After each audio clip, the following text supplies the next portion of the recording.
Setelah melalui proses yang panjang dan menuai pro kontra, grup Warkopi akhirnya mengumumkan bahwa mereka resmi bubar.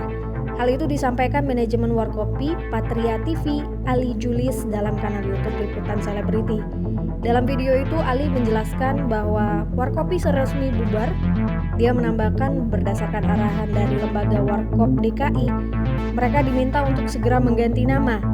Ali pun menegaskan keluarnya pengumuman itu berarti sudah tidak ada lagi Warkopi, yang artinya tak lagi ada Indro, Kasino, dan juga Dono KW.